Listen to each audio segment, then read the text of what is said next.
C'est dans les œuvres de Poe que vous apprenez votre métier de raconteur d'histoire. C'est là que vous apprenez comment il faut commencer un récit. En force. C'est comme ça que bien avant la maturité, vous ferez commencer Dagon en 1917. I am writing this under an appreciable mental strain, since by tonight I shall be no more. C'est dans un état bien particulier que j'écris ces mots, puisque cette nuit je ne serai plus. Je vais sauter par la fenêtre, me jeter dans cette rue sordide. Il ne faudrait pourtant pas croire que la morphine dont je suis devenu l'esclave ait fait de moi un être faible ou dégénéré. Lorsque vous aurez lu ces quelques pages hâtivement griffonnées, vous ne vous étonnerez pas, encore que vous ne puissiez jamais le comprendre parfaitement, que je me trouve devant cette unique alternative, l'oubli ou la mort. Why it is that I must have forgetfulness or death.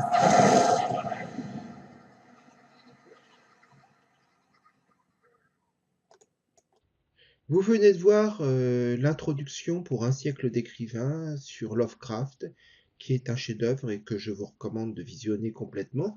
C'est un documentaire de création qui a été fait avec beaucoup d'effets After Effects.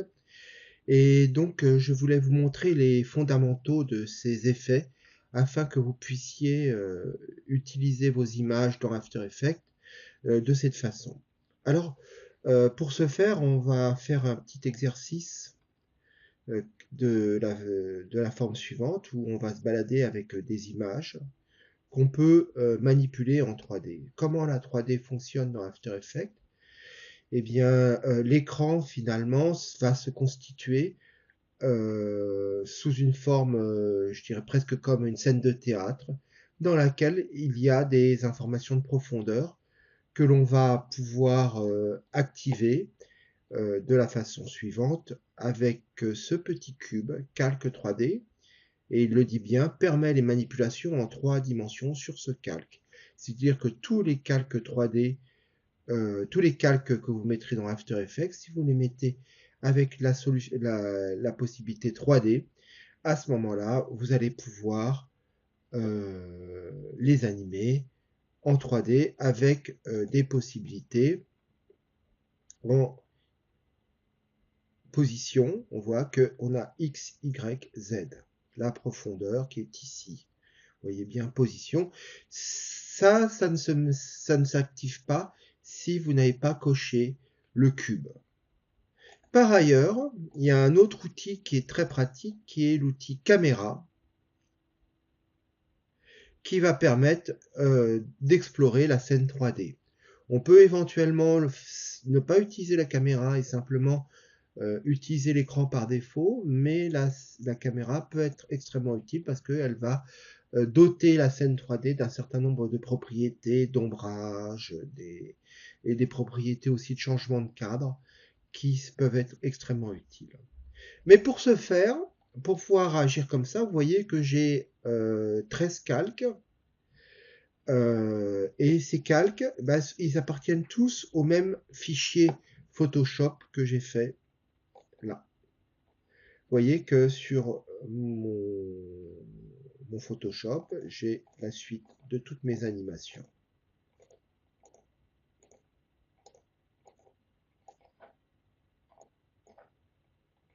Voilà. Je remets mes calques. Vous voyez que ça fait presque une animation. D'ailleurs, ça vous montre qu'une animation, ça peut être une image toutes les demi-secondes. Voilà. Donc, j'enregistre ce fichier sous une forme de Photoshop, je l'appelle Scan 3D, et on va le revoir tout à l'heure. Alors, si je reviens sur Photoshop et que je regarde la nature de mon image, vous vous souvenez que je vous avais dit souvent de ne pas mettre des images trop grandes. En l'occurrence, quand on fait ce genre de choses, on peut mettre des images grandes, on peut même mettre des images à 200 dpi, et qui vous permettent, alors là elles sont plus petites que l'écran, mais elles sont à 200 dpi, ça veut dire que je peux zoomer 3 fois dessus, puisque l'écran, la résolution native d'un écran vidéo, c'est 72 dpi. Mais si je mets 200 dpi sur un projet After Effects, ça signifie que je vais pouvoir zoomer sur mon image. Alors là, je n'ai plus besoin de Photoshop. Hein. Là, je vous invite à refaire l'exercice avec donc un multicalque. D'ailleurs, vous pouvez nommer les calques, hein, n'oubliez pas. Hein, c'est pas mal de cliquer 2 fois de suite. Là, vous n'avez pas besoin, mais vous pourriez aussi l'avoir appelé crâne numéro 10. Par exemple, quand vous nommez vos fichiers comme ça, c'est une façon extrêmement vertueuse, mais à ce moment-là, il faudra que ça soit 010 009 crâne 009 pour que ce que l'on nomme l'incrémentation soit comprise par l'ordinateur lorsqu'il va ouvrir votre fichier Photoshop. Alors c'est ce qu'on va faire là. Par exemple, si je vais récupérer mon ensemble de scan 3D, hein, toute cette image, là. Importation, fichier,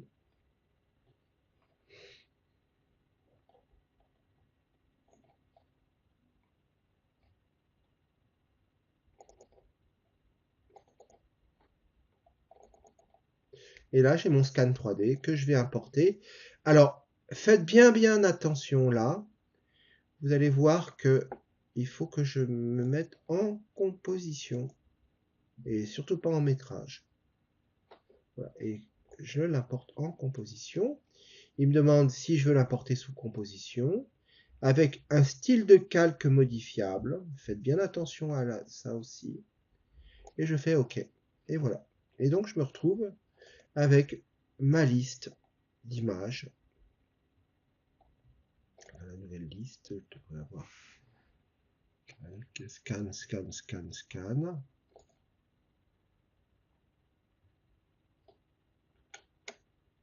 Voilà. Donc j'ai toutes mes images que je vais pouvoir mettre dans mon projet After Effects. Alors, par exemple, si je retire tout ça, j'attrape toutes mes images, je les mets sous ma caméra. Alors, comment j'ai créé une caméra? Je fais importation, composition, calque, créer. Voilà, c'est créer. Je me mets là. Je vais virer ma caméra, mon ancienne caméra. Je fais créer et la caméra. Et si je crée une caméra, je vais pouvoir la doter de toutes ces propriétés géométriques qui sont celles d'une caméra. Tout simplement. Et voilà, donc j'ai l'ensemble de mes images qui sont les unes sur les autres. Si je les enlève toutes, vous voyez qu'il n'y a plus rien. Je mets mes images les unes derrière les autres. Et là, je vous invite à faire vraiment très attention. Déjà, je porte votre attention au fait que la caméra n'a pas de profondeur.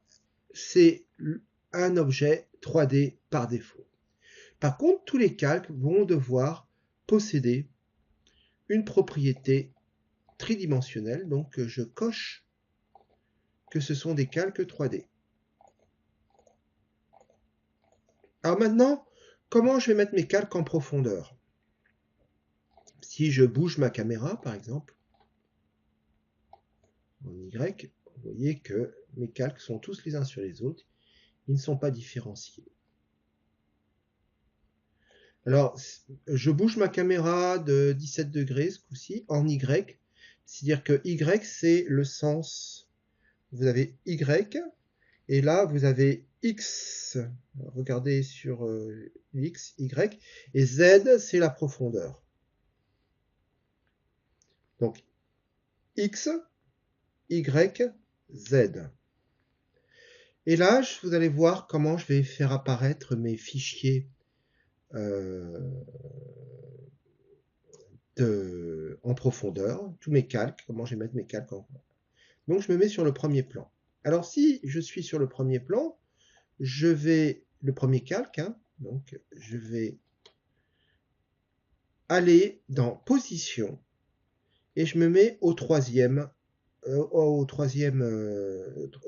paramètre que je vais mettre en négatif, par exemple. Vous voyez que si je l'avance, et plus je mets en négatif, plus je me rapproche. Donc je vais faire par exemple moins 1000.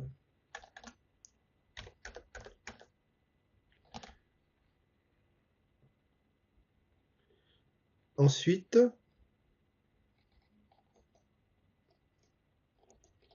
je vais faire la même chose pour celui-là où je vais faire moins 800. Donc l'autre calque. Ensuite, le troisième calque, je vais faire toujours position moins 600.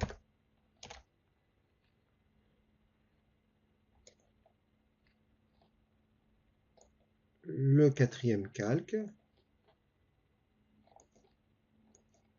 moins 400. Alors, par exemple, si je manipule la caméra, vous allez voir que je vais avoir des épaisseurs. Donc, je change la position de la caméra.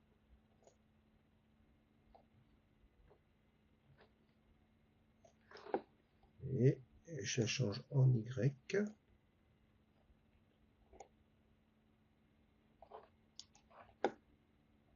Voilà. Et je rentre dans les images successivement.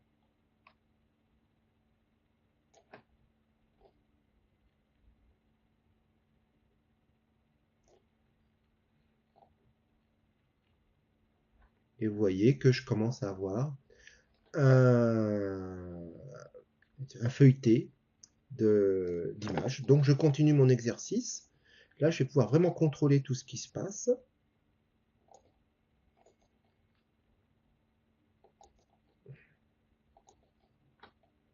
Donc position moins 200.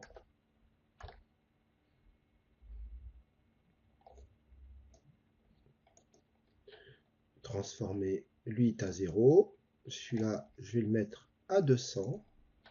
Donc il va aller plus en profondeur.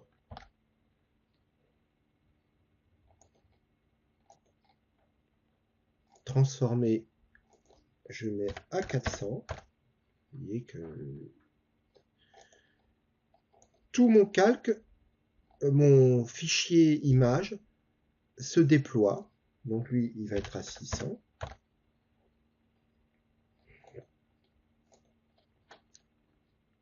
Lui, je vais le mettre à 800.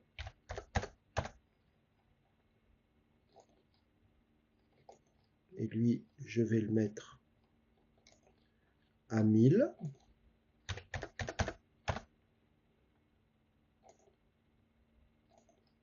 Et enfin, le dernier, je vais le mettre à 1200.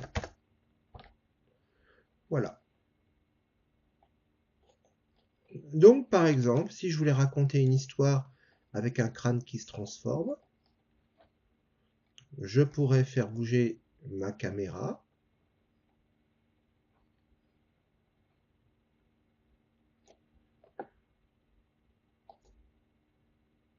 Dans tous les axes.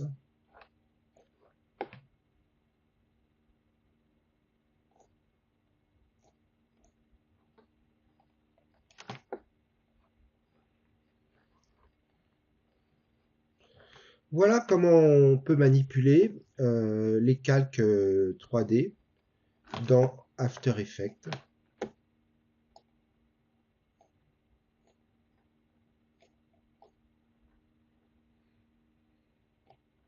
Naturellement, je peux changer aussi les options de ma caméra, changer mon zoom.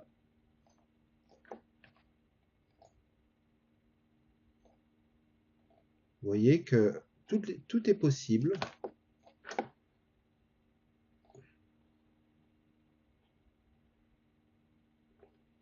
Vous avez bien vu, j'ai ouvert l'option caméra. Voilà ce que je vous propose déjà sur la première manipulation de l'option 3D. Ça fait 13 minutes, je pense que c'est déjà suffisant pour que vous puissiez faire cet exercice et manipuler le multicalque dans After Effects.